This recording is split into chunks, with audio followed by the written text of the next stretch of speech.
સુરતના ઉધના વિસ્તારમાં Udyognagar road number 3 પર શંકર ડાઇંગ મિલ આવેલી છે, જેમાં સવારે 6 વાગ્યાની આસપાસ આગ લાગી હોવાનો કોલ ફાયર વિભાગને મળ્યો હતો, જેની માન દરવાજા, ઉધના અને ડુંબાલ એમ 3 ફાયર સ્ટેશનની 7 જેટલી ગાડીઓ ઘટનાસ્થળ પર દોડી ગઈ હતી. આગ સેન્ટ્રલ મશીનમાં લાગી હોવાથી આજે વિકરાળ રૂપ ધારણ કરી લીધું હતું. સુરતના ઉધના રોડ નંબર 3 પર આવેલી ડાઇંગ મિલમાં આગ ફાટી નીકળી હતી. સેન્ટ્રલ મશીનમાં આગ લાગવાના પગલે અગ્નિની જ્વાળાએ ઉગ્ર રૂપ ધારણ કરી લીધું હતું.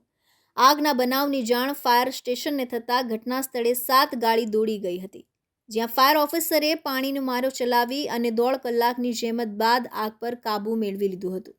પરંતુ આ દરમિયાન બીજા માળે પતરા પરથી પાણીનો મારો કરી રહેલા ઓફિસર નીચે પટકાતા ગંભીર ઈજા પહોંચી હતી. ઓફિસરને ગંભીર ઈજા પહોંચતા તાત્કાલિક પોલીસ વાનમાં હોસ્પિટલમાં દાખલ કર્યા હતા. Arvind Rathod, ABC news Gujarat, Surat.